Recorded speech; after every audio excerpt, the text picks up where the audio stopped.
간도 못 맞추는 게 무슨 요리야? 뜨거운 국물이 머리 위로 쏟아졌다. 미역국이 머리카락을 타고 목덜미로, 앞치마로 흘러내렸다. 주방에 있던 모든 사람들의 숨소리가 멎었다. 배종우 관장은 빈 국자를 탁자에 내려놓으며 콧방귀를 뀌었다.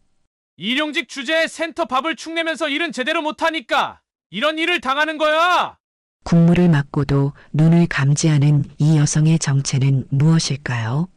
작은 복지센터에 숨겨진 거대한 비밀은 과연 무엇일까요? 지금부터 그 충격적인 이야기가 시작됩니다. 문나연은 거울 앞에서 머리를 단단히 묶었습니다. 평소보다 2번 더 감아올린 머리끈이 두피를 당겼지만 신경 쓰지 않았죠. 오늘부터 나연은 박나라가 되어야 했습니다. 27살 고등학교만 나온 평범한 구직자 박나라로 말이죠. 준비됐니? 문태식 이사장이 서재 문 앞에서 물었습니다. 나연은 고개를 끄덕였죠. 아버지의 얼굴에 주름이 더 깊어 보였습니다. 68배 나이에도 매일 재단 일로 바쁜 아버지였지만 최근 들어 유독 피곤해 보였죠. 햇살마을 복지센터 말인데 문태식은 창밖을 바라보며 말을 이었습니다. 후원 물품이 자꾸 사라진다는 소문이 돌아. 특히 쌀이나 라면 같은 것들이 말이야. 그리고 주방 분위기도 많이 거칠어졌다고 하더군. 나연은 테이블 위에 놓인 서류를 집어들었습니다. 햇살마을 복지센터 일용직 모집 공고였죠. 주방 보조, 월급 180만 원, 경력 무관. 제가 직접 확인해 볼게요. 아버지가 세운 재단 산하센터인데 이런 일이 있으면 안 되죠. 문태식은 딸의 어깨를 가볍게 두드렸습니다. 그리고 책상 서랍에서 낡은 휴대폰 하나를 꺼냈죠. 권혁이가 준비한 거야. 간단한 녹음 앱이 깔려 있는데 자동 녹음으로 설정되어 있으니 켜두기만 하면 돼. 나연은 휴대폰을 받아 앞치마 주머니에 넣었습니다. 화면이 꺼져도 녹음은 계속되는 기능이 있었죠. 권혁 비서가 며칠 전부터 준비한 것이었습니다. 햇살마을 복지센터는 시내에서 버스로 30분 거리에 있었습니다. 낡은 3층 건물이었지만 깔끔하게 관리되어 있었죠. 현관문을 열자 소독약 냄새가 코를 찔렀습니다. 복도 끝에서 누군가 큰 소리로 말하는 게 들렸죠. 아니, 이게 뭐야? 감자가 이렇게 썩었는데도 몰랐다는 거야? 사무실 문을 두드리자 안에서 젊은 여자가 고개를 들었습니다. 명찰에 서도희라고 적혀 있었죠. 34살쯤 되어 보이는 사회복지사였습니다. 박나라 씨죠? 오늘부터 주방 일용직으로 오신다고 들었어요. 도희는 미소를 지으며 서류를 건넸습니다. 근로계약서와 서약서였죠. 나연은 천천히 읽어보며 박나라라는 이름으로 사인했습니다. 펜을 잡은 손이 살짝 떨렸지만 도희는 눈치채지 못했죠. 주방은 1층 끝이에요. 점심 준비가 한창일 텐데 들어가서 인사하시면 돼요. 복도를 걷는 동안 나연은 주머니 속 휴대폰을 한 번 더 확인했습니다. 빨간 불빛이 깜빡이고 있었죠. 녹음이 진행 중이라는 신호였습니다. 주방문을 열자 뜨거운 김이 얼굴을 덮쳤습니다. 가스레인지 위에서 큰 솥이 끓고 있었고 2명의 여자가 바쁘게 움직이고 있었죠. 한 명은 60이 넘어 보이는 아주머니였고 다른 한 명은 40대 정도로 보였습니다. 새로운 일용직이에요? 난 최말순이야. 여기서 청소도 하고 이것저것 도와주고 있지. 말순은 손을 닦으며 다가왔습니다. 손등에 화상 자국이 여러 개 보였죠. 오래된 흉터도 있었고 최근 것으로 보이는 상처도 있었습니다. 박나라입니다. 잘 부탁드려요. 젊은 사람이 왔네. 요즘 젊은 사람들은 이런 일 안 하려고 하는데. 말순은 나연을 위아래로 훑어봤습니다. 그 눈빛에 경계심과 연민이 동시에 담겨 있었죠. 바로 그때 문이 벌컥 열렸습니다. 30대 후반의 남자가 들어왔죠. 정장을 입었지만 넥타이는 느슨하게 풀려 있었고 얼굴은 붉게 달아올라 있었습니다. 배종우 관장이었죠. 미역국감 봤어? 관장의 목소리가 주방을 울렸습니다. 말순이 움츠러들며 뒤로 물러났죠. 제가 아까 맞춰놨는데요. 40대 여자가 대답했습니다. 목소리가 떨렸죠. 관장은 국자를 들어 미역국을 한 숟가락 떠서 입에 넣었습니다. 그리고는 얼굴을 찌푸렸죠. 이게 국이야? 간이 하나도 안 맞잖아. 죄송합니다. 다시 간 보겠습니다. 다시? 점심시간 30분 남았는데 다시 끓일 거야? 관장의 목소리가 점점 커졌습니다. 나연은 조용히 뒤에 서서 지켜봤죠. 주머니 속 휴대폰이 모든 걸 기록하고 있었습니다. 신입, 너 와봐. 관장이 나연을 가리켰습니다. 나연이 앞으로 나가자 관장은 국자를 들어 국을 떠서 내밀었죠. 먹어봐. 이게 사람 먹을 만한 국인지. 나연은 국을 한 모금 마셨습니다. 사실 간이 적당했죠. 어르신들이 드시기에 오히려 딱 좋은 정도였습니다. 하지만 관장의 표정을 보니 뭔가 다른 대답을 원하는 것 같았죠. 어르신들 드시기엔 괜찮은 것 같은데요. 순간 주방이 조용해졌습니다. 관장의 얼굴이 더욱 붉어졌죠. 뭐, 일용직 첫날부터 대들어? 관장은 손 옆에 있던 큰 국자를 들었습니다. 그리고는 솥에서 미역국을 가득 떴죠. 뜨거운 김이 모락모락 올라왔습니다. 간도 못 맞추는 게 무슨 요리야. 다음 순간 관장은 국자를 나연의 머리 위로 기울였습니다. 뜨거운 미역국이 쏟아졌죠. 머리카락이 젖고 국물이 얼굴을 타고 흘러내렸습니다. 목덜미로 흐르는 뜨거운 액체에 피부가 따가웠죠. 말순이 헉하고 숨을 들이켰습니다. 40대 여자는 입을 가리고 뒤로 물러섰죠. 하지만 아무도 나서지 않았습니다. 나연은 눈을 감지 않았습니다. 고개도 숙이지 않았죠. 똑바로 서서 관장을 바라봤습니다. 국물이 턱을 타고 떨어져 바닥에 작은 웅덩이를 만들었죠. 죄송합니다. 제 미각이 이상한가 봅니다. 나연의 목소리는 떨리지 않았습니다. 관장은 빈 국자를 탁자에 내던졌죠. 첫날부터 기분 잡치게 하지 말고 제대로 일이나 해. 알았어? 관장이 나가고 나서야 말순이 다가왔습니다. 수건을 들고 있었죠. 어머, 이걸 어째? 화상 입은 데는 없어? 말순은 조심스럽게 나연의 머리를 닦아줬습니다. 그리고는 서랍에서 얼음팩을 꺼내 목덜미에 대줬죠. 괜찮아요. 이 정도는. 괜찮긴 뭐가 괜찮아. 저 사람이 원래 저래. 나도 전에 국물 맞은 적 있어. 김치찌개였는데 그때는 정말 뜨거워서 일주일이나 고생했지. 말순의 목소리에 씁쓸함이 묻어났습니다. 40대 여자도 다가와 연고를 건넸죠. 미안해요. 내가 국을 제대로 못 끓여서. 아니에요. 국은 맛있었어요. 나연은 주머니를 만져봤습니다. 휴대폰이 물에 젖지 않았기를 바라면서 말이죠. 다행히 앞치마가 대부분의 국물을 막아줬습니다. 휴대폰은 여전히 녹음 중이었죠. 점심 준비를 마치고 배식이 시작됐습니다. 어르신들이 하나둘 식당으로 들어왔죠. 나연은 젖은 머리를 수건으로 대충 감싸고 배식을 도왔습니다. 어머, 학생 머리가 왜 그래? 한 할머니가 물었습니다. 나연은 애써 웃으며 대답했죠. 실수로 물을 엎질렀어요. 괜찮아요. 하지만 몇몇 어르신들은 눈치를 챈 듯 했습니다. 관장이 또 사고를 쳤구나 하는 표정이었죠. 하지만 아무도 큰 소리로 말하지는 않았습니다. 퇴근 시간이 지나고 센터가 조용해졌습니다. 나연은 주방 정리를 핑계로 남아 있었죠. 복도 끝에서 관장의 발소리가 멀어지는 걸 확인한 뒤 창고로 향했습니다. 창고 문을 열자 곰팡이 냄새가 코를 찔렀죠. 희미한 전구 불빛 아래 쌀포대들이 쌓여 있었습니다. 나연은 손바닥만 한 수첩을 꺼내 들었죠. 하나, 둘, 셋. 손가락으로 포대를 세며 걸었습니다. 29, 30. 딱 30포대였죠. 나연은 수첩에 날짜와 함께 적었습니다. 9월 19일 쌀 30포. 그런데 이상했습니다. 오늘 낮에 본 장부에는 분명 다른 숫자가 적혀 있었죠. 나연은 사무실로 돌아가 책상 위에 놓인 장부를 펼쳤습니다. 행사 대비 쌀 60포 있고 관장의 필체로 적혀 있었죠.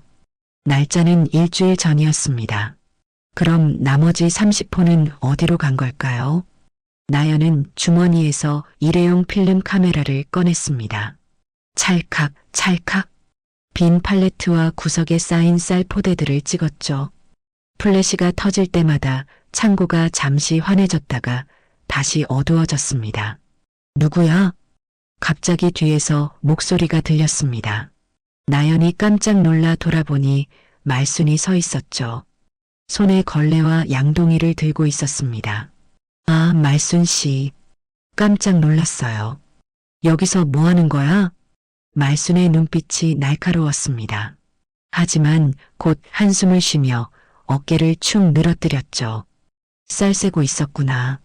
눈치챘어? 나연은 조심스럽게 고개를 끄덕였습니다. 말순은 주변을 살피더니 나연을 구석으로 끌고 갔죠. 나도 예전에 국물 맞아봤다고 했지?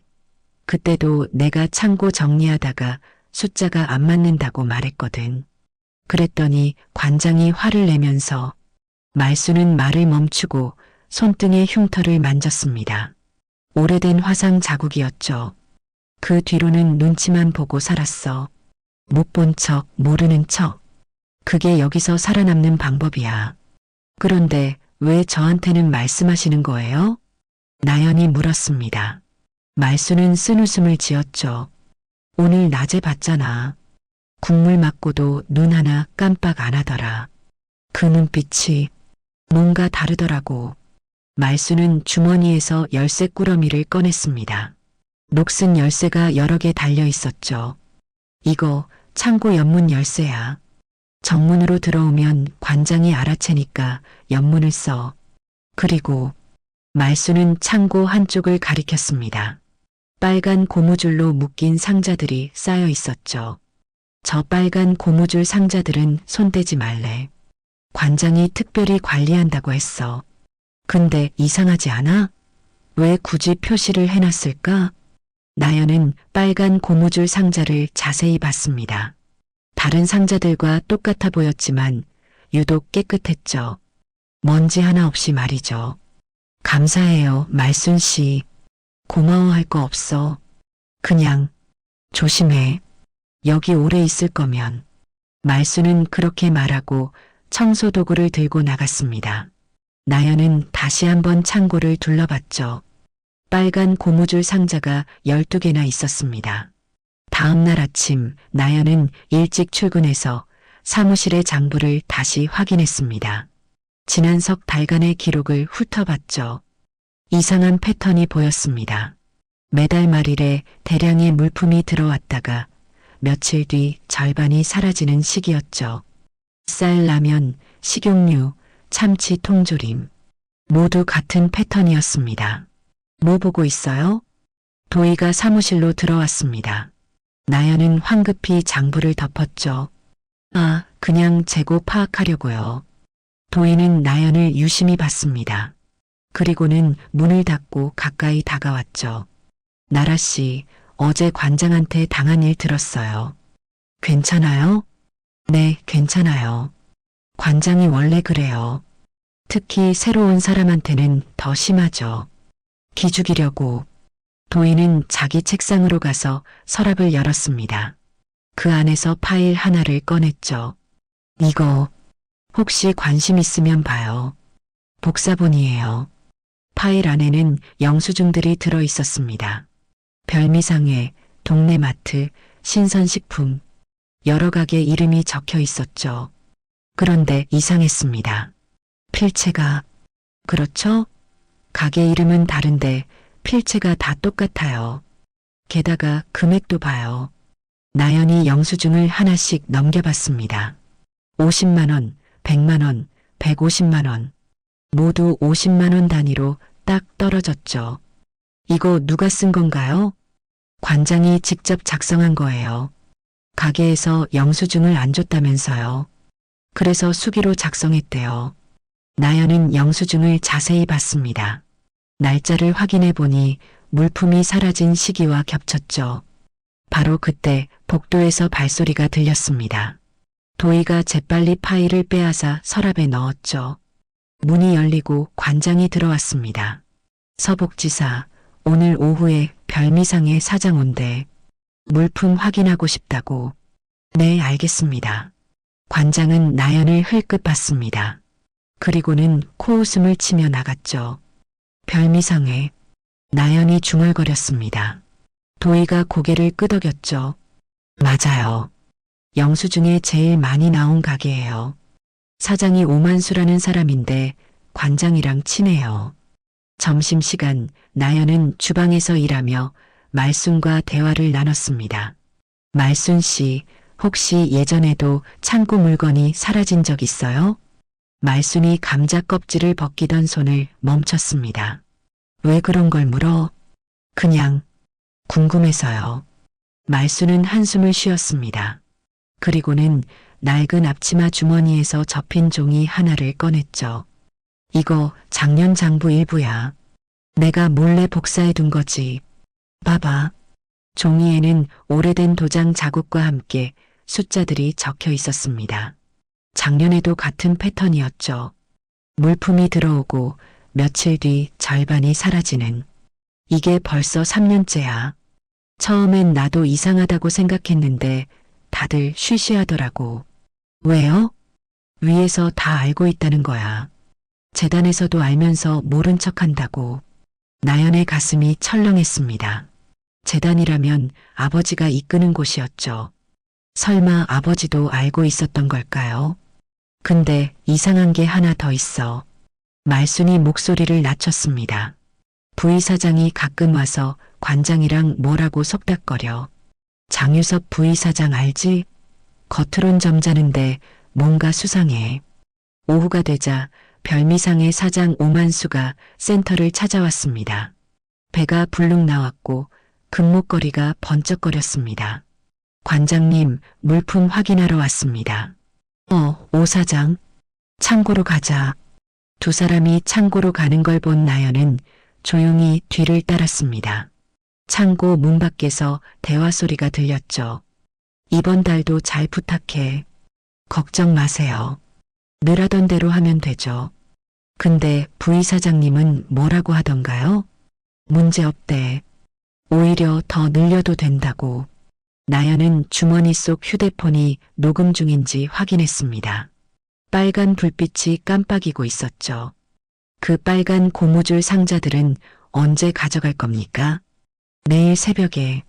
늘 그랬듯이. 발소리가 가까워졌습니다. 나연은 황급히 주방으로 돌아왔죠. 가슴이 쿵쿵 뛰었습니다. 이제 확실해졌죠. 관장과 오만수 그리고 부의사장까지 한통속이었습니다. 그날 저녁 나연은 일부러 야근을 자청했습니다. 모두가 퇴근한 뒤 창고로 가서 빨간 고무줄 상자 하나를 조심스럽게 열었죠. 안에는 쌀이 들어 있었습니다. 겉보기엔 평범한 쌀이었죠. 하지만 포장을 자세히 보니 햇살마을 복지센터 스티커가 붙어 있었습니다. 후원 물품이었죠. 나연은 일회용 카메라로 상자 안을 찍었습니다. 스티커가 잘 보이도록 여러 각도에서 찍었죠. 그리고는 상자를 원래대로 닫고 빨간 고무줄로 다시 묶었습니다. 센터를 나서려는데 현관에서 누군가와 마주쳤습니다. 도희였죠. 박나라 씨도 야근했어요? 네, 정리할 게 좀 있어서요. 도희는 나연의 얼굴을 유심히 봤습니다. 그리고는 작은 목소리로 말했죠. 혹시 뭔가 찾았어요? 나연은 잠시 망설였습니다. 하지만 도희의 눈빛에서 진심을 느꼈죠. 네, 찾았어요. 그럼 내일 퇴근 후에 만나요. 할 얘기가 있어요. 두 사람은 그렇게 헤어졌습니다. 나연은 집으로 돌아가는 버스 안에서 생각했죠. 이제 본격적으로 시작이었습니다.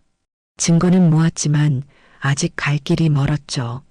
퇴근 시간이 지난 오후 6시, 나연과 도희는 센터에서 멀리 떨어진 작은 공원에서 만났습니다.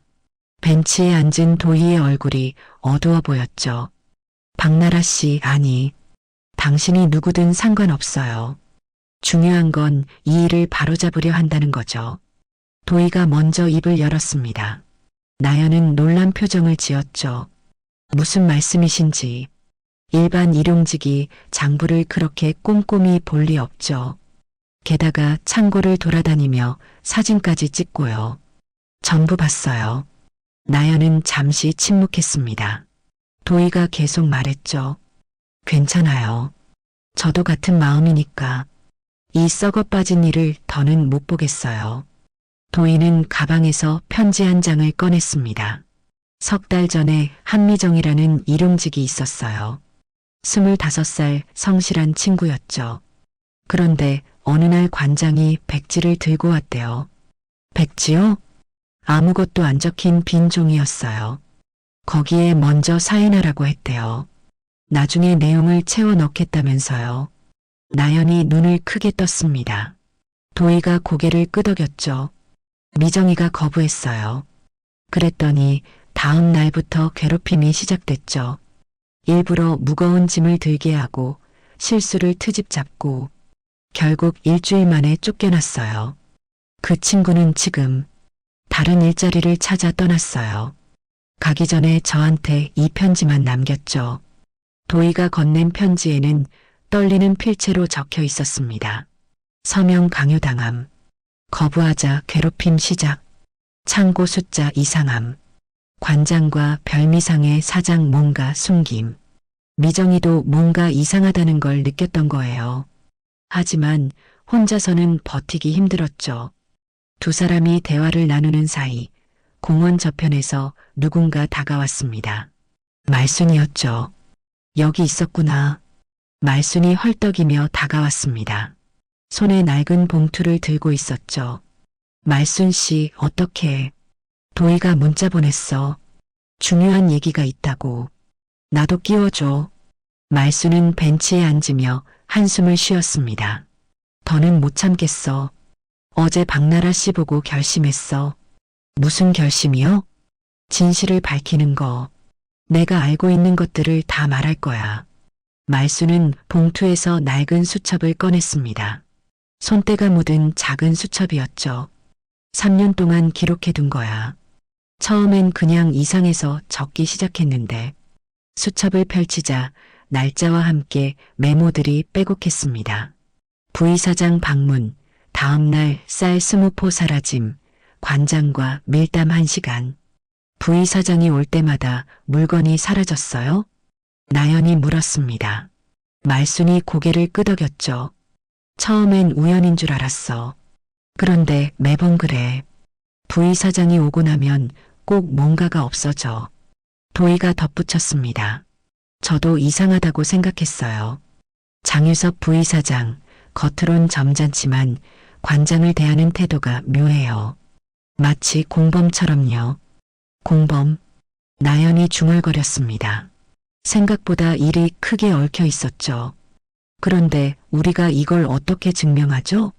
추측만으론 부족해요. 도희가 걱정스럽게 말했습니다. 나연이 입을 열었죠.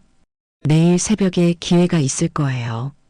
관장이 별미상의 사장한테 물건을 넘긴대요. 어떻게 알았어요? 어제 창고에서 두 사람이 대화하는 걸 들었어요. 새벽 4시쯤이라고 했죠. 말순이 놀란 표정을 지었습니다. 위험해요. 걸리면 어떡해요? 그래도 해야 해요. 현장을 잡지 못하면 계속 이럴 거예요. 나연의 목소리가 단호했습니다. 도희도 고개를 끄덕였죠. 맞아요. 이번이 기회예요. 다음 주가 후원자의 날이잖아요. 그때 모든 걸 폭로하려면 확실한 증거가 필요해요. 후원자의 날. 말순이 생각에 잠겼습니다. 그날 재단 사람들이 다 오지. 이사장님도 오실 거고 나연은 아버지 얘기에 잠시 긴장했지만 표정을 숨겼습니다. 그럼 우리가 새벽에 현장을 잡고 후원자의 날에 공개하는 거군요. 네. 많은 사람들 앞에서 폭로해야 묻히지 않을 거예요. 세 사람은 구체적인 계획을 세우기 시작했습니다. 저는 센터 열쇠가 있으니 뒷문을 열어둘게요. 말순이 말했습니다. 저는 오래된 디지털 카메라를 가져올게요. 화질은 별로지만 증거로는 충분할 거예요. 도희가 덧붙였습니다. 전 녹음을 계속할게요. 그리고 필름 카메라로도 찍고요. 나연이 말했습니다. 그런데 혹시 위험할 수도 있으니까 각자 조심해야 해요. 만약 뭔가 이상하면 바로 빠져나오는 거예요. 도희가 신중하게 말했습니다. 말순도 걱정스러운 표정이었죠. 정말 괜찮을까요? 관장이 화나면 무슨 짓을 할지. 그래서 더 확실한 증거가 필요한 거예요. 증거만 있으면 관장도 함부로 못해요. 나연이 두 사람을 안심시켰습니다. 그리고 한 가지 더. 도희가 목소리를 낮췄습니다. 최근에 이상한 소문을 들었어요. 센터 후원금 일부가 다른 계좌로 빠져나간다고요. 후원금까지? 나연이 놀랐습니다. 물품뿐만 아니라 현금까지 빼돌리고 있었던 걸까요? 확실하진 않아요. 하지만 회계 담당이 자주 바뀌는 게 이상하죠. 작년에만 3번이나 바뀌었어요. 말순이 고개를 끄덕였습니다. 맞아. 회계 담당들이 다 한두 달 만에 그만뒀어. 이유도 안 말하고. 세 사람은 깊은 한숨을 쉬었습니다. 센터의 비리가 생각보다 깊었죠. 일단 내일 새벽 1부터 처리하고 나머지는 차차 밝혀야겠어요. 나연이 정리했습니다. 새벽 3시 반에 센터 뒷문에서 만나요. 검은 옷 입고 오세요. 알겠어요. 도희와 말순이 동시에 대답했습니다. 집으로 돌아가는 길, 나연은 권혁에게 전화를 걸었습니다. 비서님, 내일 새벽에 중요한 일이 있어요. 무슨 일입니까? 현장을 잡으려고 해요. 혹시 모르니 근처에 계셔주세요. 알겠습니다. 조심하세요. 그리고 내일 사진 현상이 필요하면 말씀하세요. 네, 아침에 부탁드릴게요. 전화를 끊고 나연은 내일을 생각했습니다.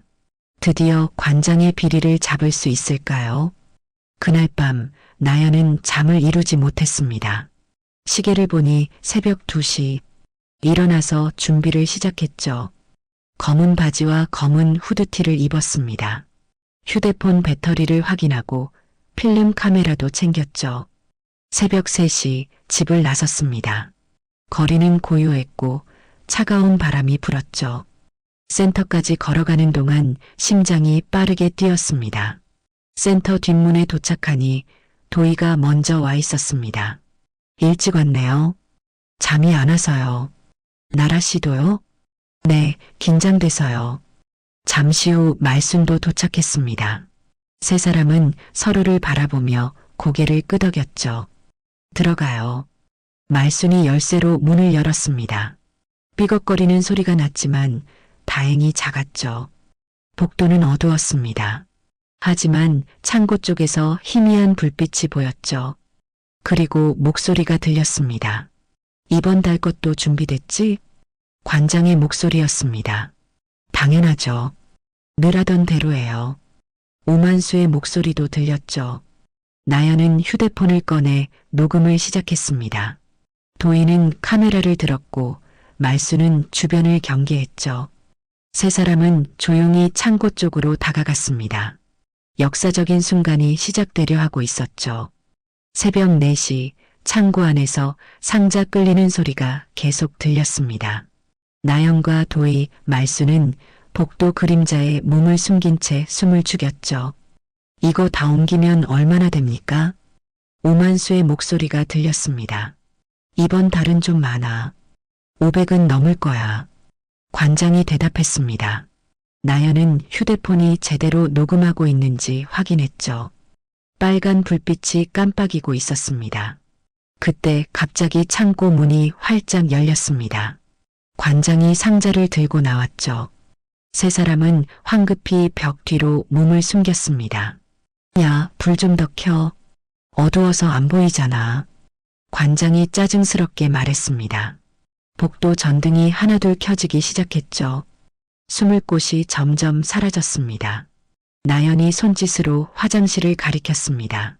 세 사람은 조용히 화장실로 들어갔죠. 문을 살짝 열어두고 밖을 살폈습니다.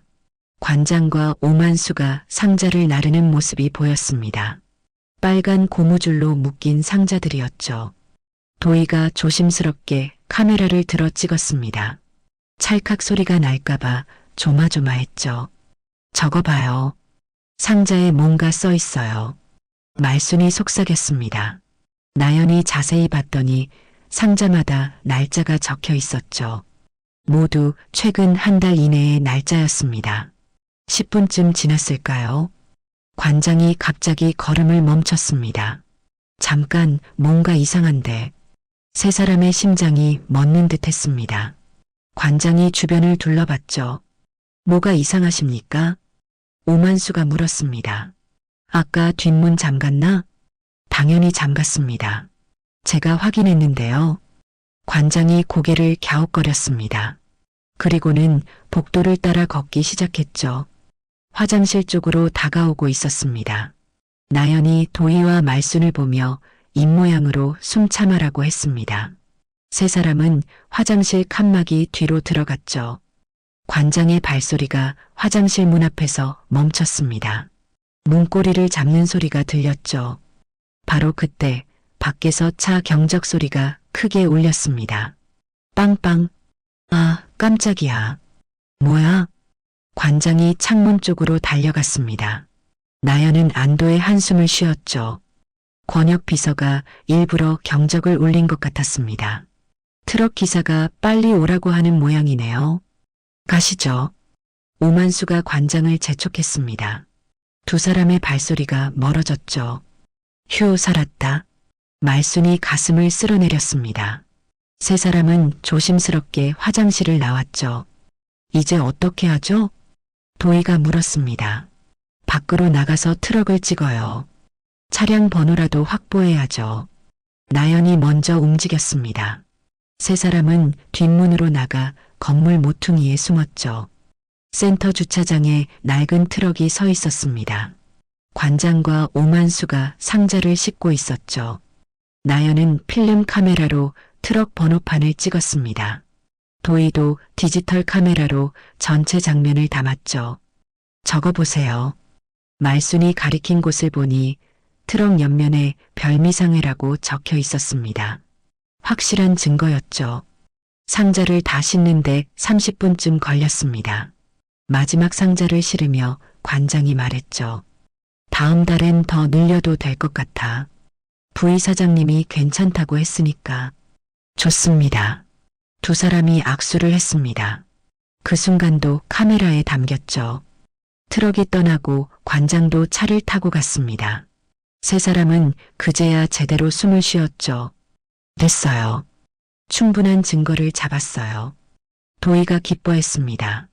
하지만 나연은 뭔가 불안했죠. 일단 센터로 돌아가요. 혹시 CCTV에 찍혔을 수도 있어요. 세 사람은 다시 센터로 들어갔습니다.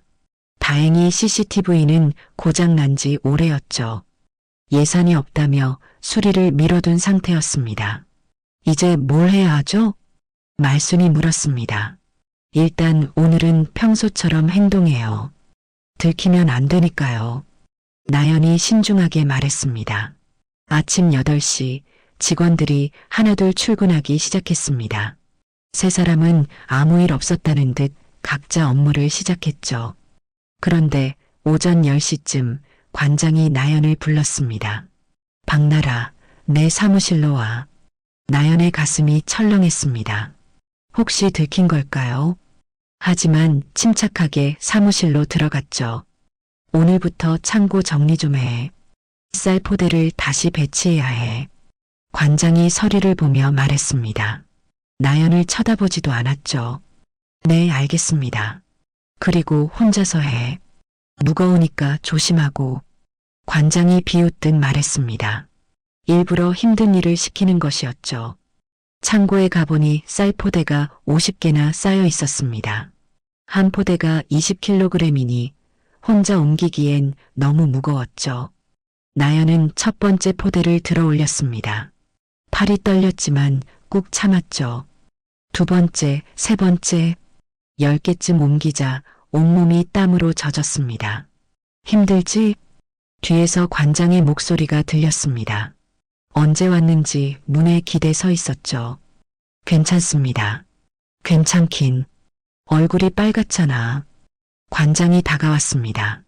그리고는 나연의 어깨를 툭 쳤죠. 여기서 일하려면 눈치가 있어야 해. 괜히 나댔다가 다친 사람 많아. 위협이었습니다. 나연은 고개를 숙였죠. 조심하겠습니다. 그래, 잘 생각해. 일용직 주제에 너무 열심히 하지 마. 알았지? 관장이 나가고 나연은 주저앉았습니다. 다리에 힘이 풀렸죠. 하지만 포기할 수 없었습니다. 일어나서 다시 포대를 들었죠. 그때 문이 살짝 열렸습니다. 도희였죠. 괜찮아요? 네, 괜찮아요. 같이 할게요. 안 돼요. 관장이 보면 지금 부이사장이랑 통화 중이에요. 1시간은 걸릴 거예요. 도희가 포대 하나를 들었습니다. 두 사람이 함께하니 일이 빨리 끝났죠. 고마워요. 뭐려? 우린 한 팀이잖아요. 도희가 미소 지었습니다. 그때 도희의 주머니에서 종이가 떨어졌죠. 이게 뭐죠? 나연이 종이를 집어들었습니다. 봉투였는데 박나라라고 적혀 있었죠. 아, 이거 아까 당신 락커에 들어있었어요. 말순 씨가 넣어뒀대요. 나연이 봉투를 열었습니다. 안에는 편지와 영수증 몇 장이 들어있었죠. 박나라 씨에게 저는 한미정입니다. 3달 전 여기서 일했던 사람이에요. 당신도 뭔가 이상한 걸 느꼈을 거예요. 저도 그랬거든요. 이 영수증들을 보세요. 서명을 강요받았던 것들이에요. 창고 숫자도 맞지 않았고요. 조심하세요. 그리고 포기하지 마세요. 한미정 씨가. 도희가 놀랐습니다. 말순 씨가 혹시 필요할까 봐서 넣어뒀대요. 말순이 창고로 들어왔습니다. 청소 도구를 들고 있었죠. 미정이가 가기 전에 나한테 부탁했어. 다음에 오는 사람이 똑같은 일을 당하면 이걸 전해달라고. 나연은 편지를 다시 읽었습니다. 한미정도 자신처럼 진실을 밝히려 했던 것이죠. 이제 우리가 끝내야 해요. 나연이 단호하게 말했습니다. 점심시간 세 사람은 다시 모였습니다. 사진 현상은 맡겨놨어요. 내일 받을 수 있대요. 도희가 말했습니다. 녹음 파일도 백업해뒀어요. 나연이 덧붙였습니다. 그런데 후원자의 날까지 무사히 버틸 수 있을까요? 말순이 걱정스럽게 물었습니다. 버텨야죠. 이제 며칠 안 남았어요. 하지만 오후에 불길한 일이 생겼습니다. 부이사장 장유섭이 센터를 방문한 것이죠. 관장, 잠깐 얘기 좀 하자. 두 사람은 사무실로 들어가 문을 닫았습니다. 나연은 문 밖에서 엿들으려 했지만 목소리가 너무 작아 들리지 않았죠. 1시간쯤 뒤 부이사장이 나왔습니다. 나연과 눈이 마주쳤죠. 신입이구나. 부이사장이 다가왔습니다. 50대 후반에 점잖아 보이는 남자였지만 눈빛이 날카로웠죠. 열심히 하고 있나? 네, 열심히 배우고 있습니다. 그래, 좋아. 그런데 너무 열심히 하지는 마. 적당히 해야 오래 일할 수 있어. 부이사장도 관장과 같은 말을 했습니다. 나연은 불안감을 느꼈죠. 부이사장이 가고 난 뒤 관장이 나연을 또 불렀습니다. 내일부터 주방 일만 해. 창고는 오지 마. 네. 귀 먹었어? 주방 일만 하라고. 관장의 표정이 차가웠습니다. 뭔가 눈치챈 것 같았죠. 후원자의 날 아침 센터는 평소와 달리 분주했습니다. 현수막이 걸리고 의자들이 강당에 줄지어 놓였죠. 나연은 주방에서 다가를 준비하며 손이 떨리는 걸 느꼈습니다. 오늘이야. 도희가 옆으로 다가와 속삭였습니다. 나연이 고개를 끄덕였죠. 사진은? 권혁 비서님이 오전에 찾아다 줬어요. 여기 있어요. 나연은 봉투를 받아 앞치마 주머니에 넣었습니다. 새벽에 그 장면들이 선명하게 찍혀 있었죠. 오후 2시 후원자들이 하나둘 도착하기 시작했습니다. 마을 어르신들, 지역 상인들, 그리고 재단 관계자들이 강당을 채웠죠. 관장은 정장을 빼입고 친절한 미소를 지으며 사람들을 맞았습니다. 어서 오세요. 감사합니다. 관장의 가식적인 모습을 보며 나연은 속이 뒤틀렸습니다. 저 사람이 뒤에서 무슨 짓을 하는지 아는 사람은 몇 명뿐이었죠. 행사가 시작됐습니다. 관장이 단상에 올라 마이크를 잡았죠. 오늘 이렇게 많이 와주셔서 감사합니다. 햇살마을 복지센터는 여러분의 후원으로 운영되고 있습니다. 박수 소리가 울렸습니다. 나연은 강당 뒤편에 서서 기회를 노렸죠. 작년 한 해 동안 쌀 1000포, 라면 500박스를 어르신들께 나눠드렸습니다. 거짓말이었습니다. 절반은 빼돌려줬으니까요. 나연은 주먹을 꽉 쥐었죠. 관장의 연설이 끝나갈 무렵 나연은 손을 들었습니다. 저 질문이 있습니다. 모든 시선이 나연에게 쏠렸습니다. 관장의 표정이 굳어졌죠. 아, 우리 일용직 직원이네요. 무슨 질문이죠? 관장이 억지로 웃으며 물었습니다. 장부와 창고가 다릅니다. 작년에 들어온 쌀이 1000포라고 하셨는데 실제로는 500포만 어르신들께 갔습니다. 강당이 웅성거리기 시작했습니다. 관장의 얼굴이 붉어졌죠. 무슨 헛소리야. 일용직이 뭘 안다고. 관장이 소리쳤습니다. 바로 그때 강당 문이 열렸습니다. 제가 대답해 드리죠. 문태식 이사장이 들어왔습니다. 권혁 비서가 옆에 서 있었죠. 권혁이 나연에게 시간이 됐습니다라고 조용히 신호를 보낸 것이었습니다. 이사장님, 관장이 당황했습니다. 문태식은 천천히 단상으로 올라갔죠. 방금 그 직원이 한 말이 사실인지 확인해 보겠습니다. 문태식이 나연을 바라봤습니다. 나연은 앞으로 나갔죠. 증거가 있습니다. 나연은 봉투에서 사진들을 꺼냈습니다. 테이블 위에 펼쳐놓자 사람들이 가까이 다가와 봤죠. 새벽에 상자를 옮기는 관장과 오만수의 모습이 선명했습니다. 이건, 그리고 이것도 있습니다. 나연은 휴대폰을 꺼내 녹음 파일을 재생했습니다. 다음 달엔 더 늘려도 될 것 같아. 부이사장님이 괜찮다고 했으니까. 좋습니다. 돈이 되는 일인데요. 관장과 오만수의 목소리가 강당에 울려 퍼졌습니다. 사람들이 충격에 빠졌죠. 이게 무슨... 한 후원자가 말을 잇지 못했습니다. 거짓말이야. 조작된 거야. 관장이 발악했습니다. 하지만 아무도 믿지 않았죠. 그리고 한 가지 더. 도희가 앞으로 나왔습니다. 손에 서류 뭉치를 들고 있었죠. 지난 3년간의 장부 사본입니다. 매달 물품이 들어온 뒤 절반씩 사라졌어요. 영수증은 모두 조작됐고요. 도희가 영수증들을 보여줬습니다. 같은 필체, 같은 도장 자국이 선명했죠. 이건 범죄예요. 한 어르신이 소리쳤습니다. 우리가 낸 후원금으로 장난친 거야? 다른 후원자도 화를 냈습니다. 관장이 도망치려 했지만 입구에 경찰이 서 있었습니다. 권혁이 미리 연락해 둔 것이었죠. 배종호 씨 횡령 혐의로 조사받으셔야 합니다. 경찰이 관장에게 다가갔습니다. 관장은 절망적인 표정으로 주저앉았죠. 부이사장은 어디 있습니까? 문태식이 물었습니다. 사람들이 주변을 둘러봤지만 장유섭은 보이지 않았죠. 아까 급히 나가던데요. 한 직원이 말했습니다. 도망쳤군요. 문태식이 한숨을 쉬었습니다. 그리고 나연을 바라봤죠. 나라, 아니 나연아. 순간 강당이 조용해졌습니다. 문태식이 나연의 진짜 이름을 부른 것이었죠. 네, 아버지. 나연이 대답했습니다. 사람들이 깜짝 놀랐죠.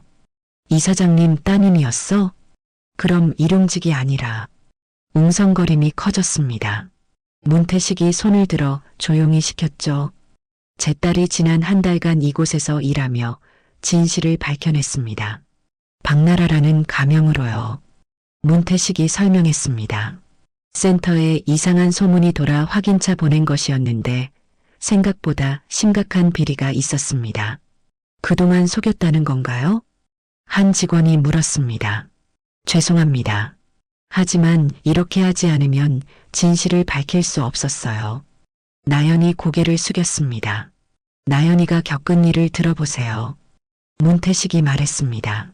나연은 천천히 입을 열었죠. 첫날 저는 뜨거운 미역국을 머리에 뒤집어 썼습니다. 간이 맞지 않는다는 이유로요. 사람들이 숨을 들이켰습니다. 매일 괴롭힘을 당했고 무거운 짐을 혼자 들게 했습니다. 하지만 참았어요. 진실을 밝히기 위해서요. 나연의 목소리가 떨렸습니다. 하지만 끝까지 말했죠. 이곳은 어르신들을 위한 곳이어야 합니다. 누군가의 사욕을 채우는 곳이 아니라요. 박수가 터져 나왔습니다.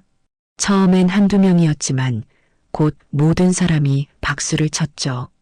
고마워요, 아가씨. 한 할머니가 나연의 손을 잡았습니다. 덕분에 진실이 밝혀졌네. 말순도 앞으로 나왔습니다. 저도 증언하겠습니다. 3년 동안 봐온 것들이 있어요. 말순이 자신의 수첩을 꺼내 보였습니다. 날짜별로 기록된 비리의 흔적들이었죠. 저도요. 도희도 손을 들었습니다. 더는 침묵하지 않겠습니다. 그때 강당 뒤편에서 누군가 일어섰습니다. 부이사장 장유섭이었죠. 도망가지 않고 숨어 있었던 것입니다. 이사장님, 오해입니다. 전 몰랐어요.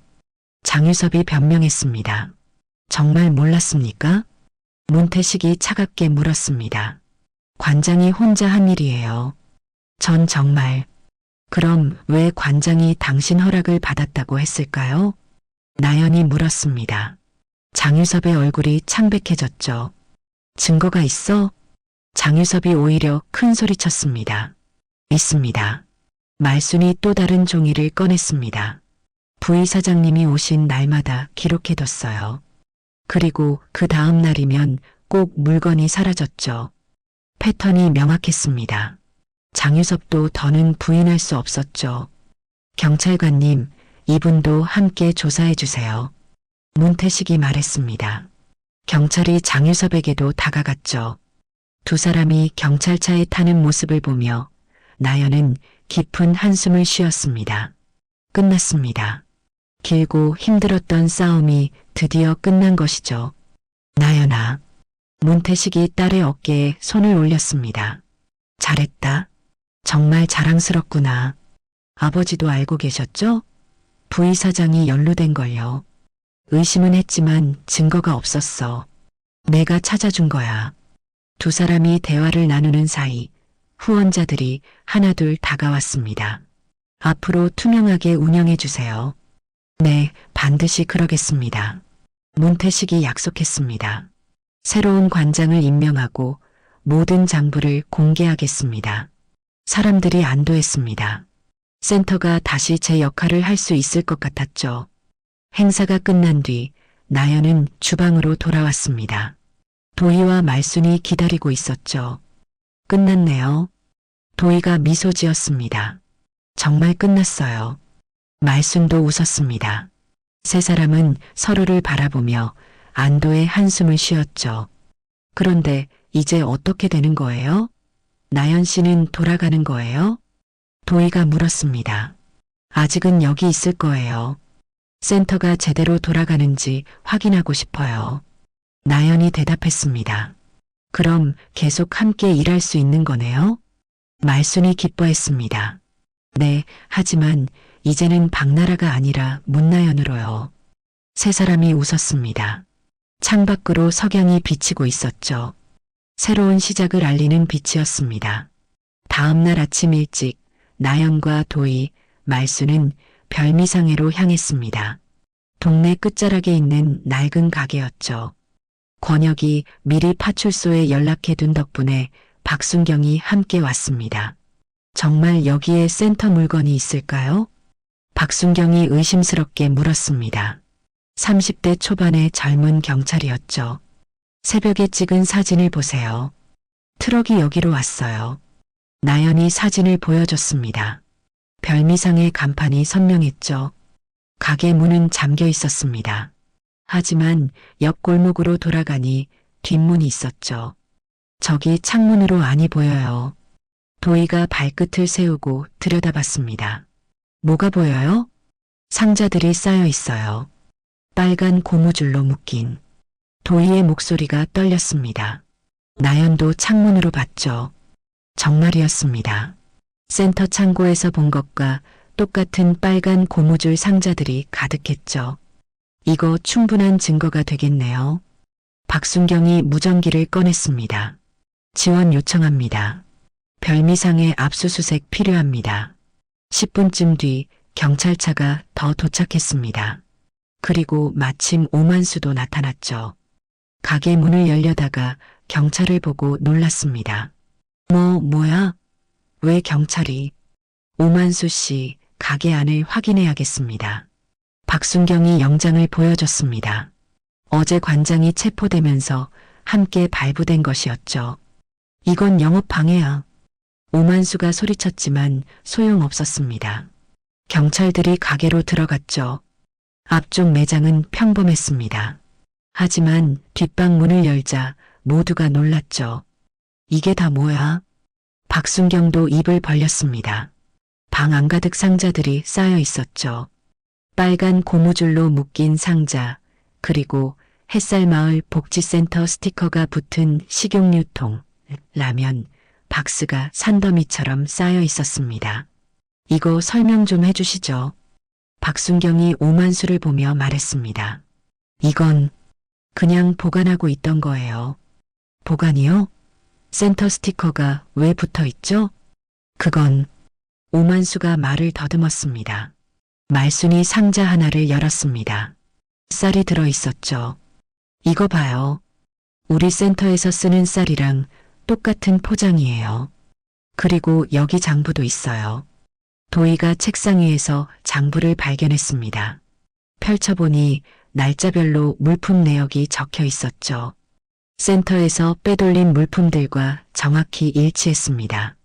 이제 변명할 수 없겠네요. 박순경이 수갑을 꺼냈습니다.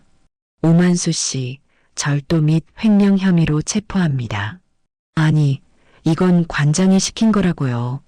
부의사장도 알고 있었어요. 오만수가 발버둥 쳤습니다.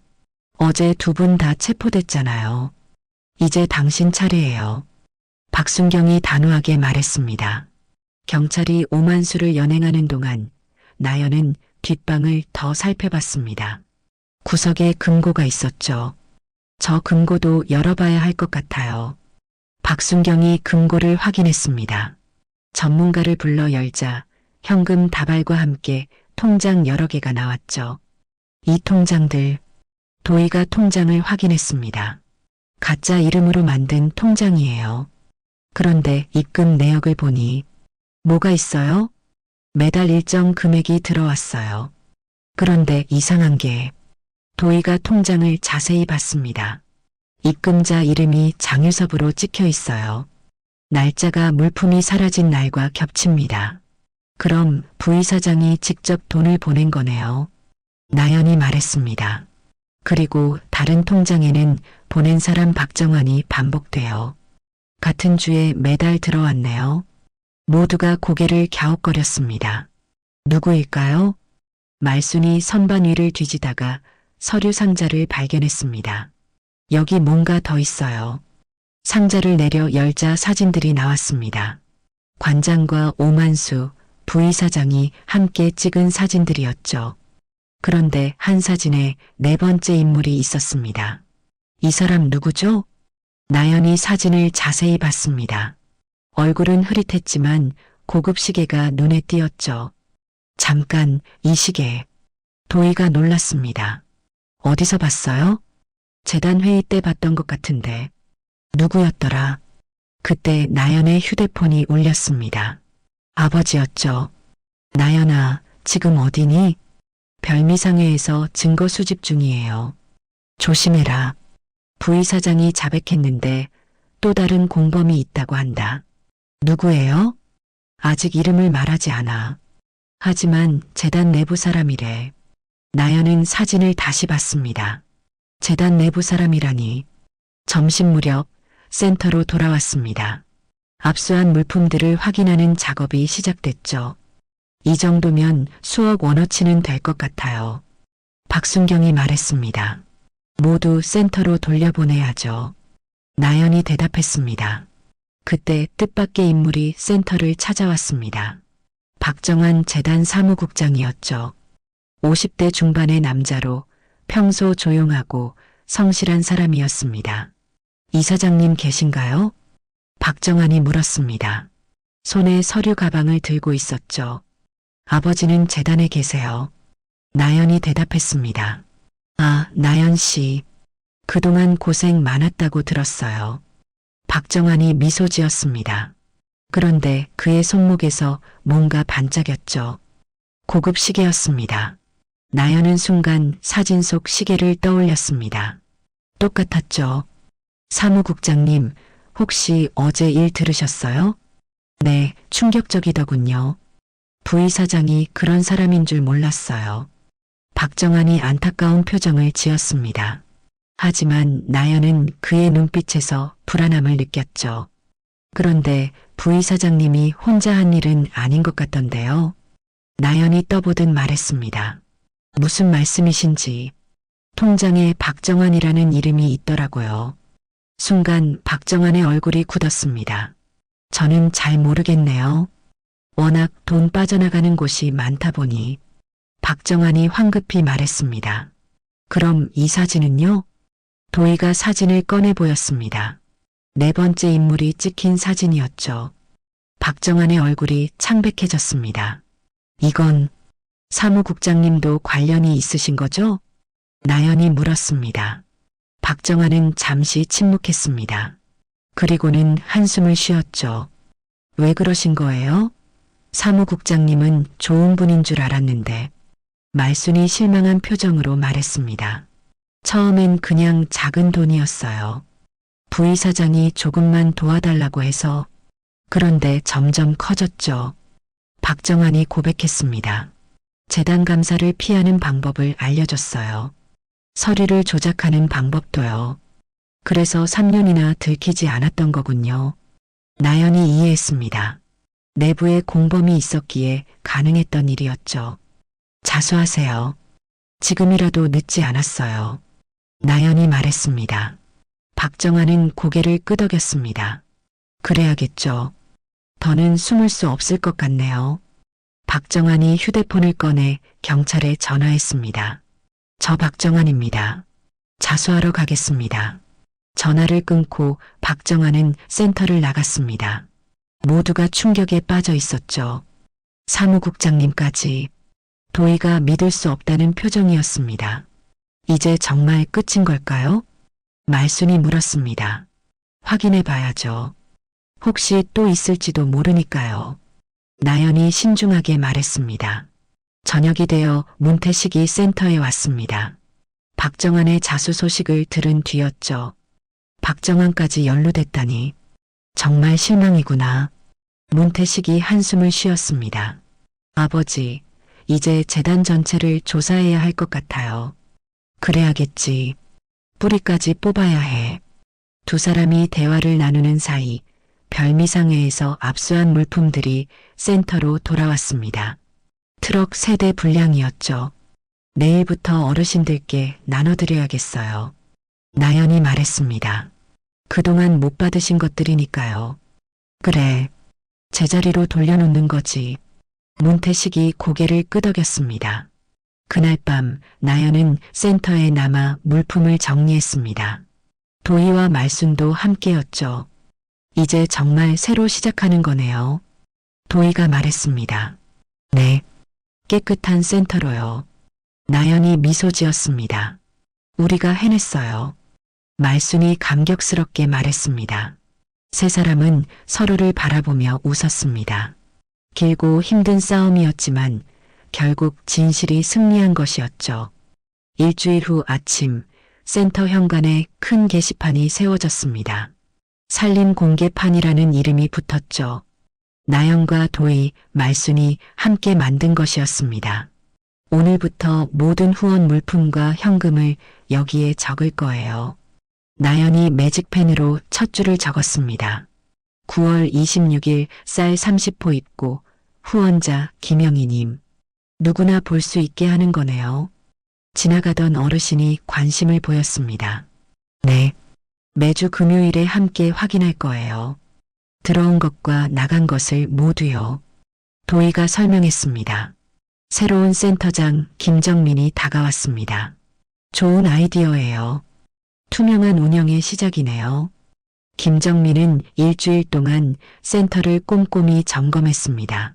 모든 장부를 다시 작성하고 거래처도 새로 정비했죠.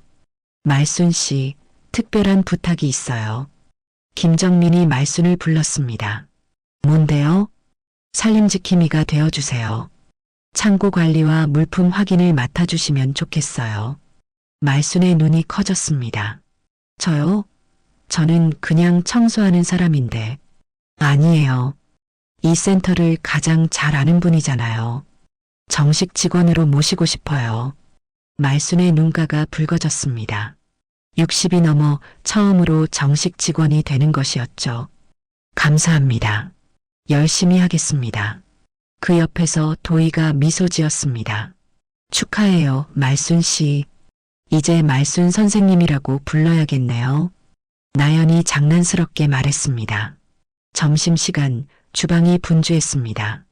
오늘은 특별한 날이었죠. 그동안 빼돌려진 물품을 어르신들께 돌려드리는 날이었습니다. 미역국 끓였어요. 주방에 새로운 사람이 말했습니다. 한미정이었죠. 석 달 전 쫓겨났던 바로 그 일용직이었습니다. 미정 씨, 다시 와줘서 고마워요. 나연이 말했습니다. 제가 더 고맙죠. 다시 일할 수 있게 되어서요. 한미정은 이제 주방 책임자가 되었습니다. 실력도 좋고 성실했죠. 잠깐 봐주실래요? 미정이 국자를 건넸습니다. 나연이 한 숟가락 떠서 맛을 봤죠. 딱 좋아요. 어르신들이 좋아하실 거예요. 첫날의 악몽 같던 미역국과는 달랐습니다. 같은 국 같은 주방이지만 분위기가 완전히 달랐죠. 배식이 시작되자 어르신들이 줄을 섰습니다. 오늘 국이 참 맛있네. 한 할머니가 말했습니다. 정성껏 끓였어요, 할머니. 미정이 밝게 대답했습니다. 나연은 배식을 도우며 생각했습니다. 이제 이곳에서 누구도 국을 뒤집어 쓰지 않을 것이라고. 오후에는 물품 나눔 행사가 있었습니다. 별미상회에서 되찾은 쌀과 라면, 식용유를 어르신들께 나눠드렸죠. 이게 다 우리 것이었다니. 한 할아버지가 쌀 포대를 받으며 말했습니다. 죄송합니다. 이제는 이런 일 없을 거예요. 김정민 센터장이 고개를 숙였습니다. 아니야, 이제라도 바로잡았으니 됐지. 할아버지가 김정민의 어깨를 토닥였습니다. 그때 도희가 새로운 소식을 가져왔습니다. 동네 가게들과 새 계약을 맺었어요. 어떤 내용이에요? 값은 시장 가격대로, 납품은 정확한 수량으로, 그리고 매달 감사를 받기로 했어요. 투명한 거래의 시작이었습니다. 더는 뒷거래나 부풀린 가격이 없을 것이었죠. 저녁이 되자 문태식이 센터를 방문했습니다. 나연아, 아버지, 오늘부터 정식으로 개선팀장을 맡아줄 수 있겠니? 나연은 잠시 고민했습니다. 그리고 고개를 끄덕였죠. 네. 현장에 남아서 제대로 바뀌는지 확인하고 싶어요. 좋은 결정이다. 문태식이 미소 지었습니다. 그리고 한 가지 더. 재단 전체 감사가 시작됐다. 박정환이 자백한 내용을 토대로 전수조사를 하고 있어. 다른 비리도 나왔나요? 아직은 없지만 철저히 조사할 거야. 다시는 이런 일이 없도록. 두 사람이 대화를 나누는 동안 센터 직원들이 하나둘 모였습니다. 팀장님, 도희가 나연을 불렀습니다. 이제 문나연 팀장님이라고 불러야 하나요? 그냥 나연이라고 불러도 돼요. 우리는 동료니까요. 나연이 웃었습니다. 한 달 전만 해도 박나라였는데 말순이 웃으며 말했습니다. 그때가 엊그제 같은데 많은 게 바뀌었네요. 미정도 동의했습니다. 이제 시작이에요. 앞으로 더 좋은 센터를 만들어야죠. 나연이 말했습니다. 그날 밤 나연은 센터 옥상에 올라갔습니다. 도시의 불빛이 반짝이고 있었죠. 처음 이곳에 왔던 날이 떠올랐습니다. 가짜 이름표를 달고 떨리는 마음으로 주방에 들어섰던 그날. 뜨거운 국물이 머리 위로 쏟아지던 순간도. 하지만 그 모든 일이 있었기에 지금이 가능했습니다. 진실이 밝혀지고 센터가 제자리를 찾았으니까요. 나연 씨, 뒤에서 도희의 목소리가 들렸습니다. 아직 안 갔어요? 마지막으로 확인하고 싶어서요. 뭐요? 오늘 산림 공개판에 적은 내용이요. 제대로 됐는지. 두 사람은 함께 1층으로 내려갔습니다. 현관의 게시판에는 오늘 하루 동안의 기록이 빼곡했죠. 쌀 30포 입고 20포 배분, 라면 50박스 입고 30박스 배분. 도희가 읽었습니다. 남은 건 다음 주에 나눠드릴 거예요. 투명하네요. 누가 봐도 알 수 있게. 그게 목표였으니까요. 두 사람이 게시판을 보고 있는데 말순이 다가왔습니다. 내일 아침 일찍 와서 창고 정리할 거예요. 이제 제 일이니까요. 무리하지 마세요. 무리라니. 이제야 제대로 일할 수 있게 됐는데. 말순이 자랑스럽게 말했습니다. 저녁 시간 어르신들과 직원들이 함께 모였습니다. 김정민 센터장이 건배를 제안했죠. 새로운 시작을 위하여. 모두가 잔을 들었습니다. 나연은 주변을 둘러봤습니다. 웃고 있는 어르신들, 행복해 보이는 직원들. 이제야 센터가 제 모습을 찾은 것 같았죠. 나연아. 문태식이 옆에 앉았습니다. 수고했다. 아버지야말로요. 믿고 기다려주셔서 감사해요. 넌 내 예상보다 훨씬 잘 해냈어. 자랑스럽다. 두 사람은 미소를 주고받았습니다. 밤이 깊어갈 무렵 나연은 다시 한번 산림 공개판 앞에 섰습니다. 오늘의 기록을 마지막으로 적었죠. 오늘부터 새로 시작합니다.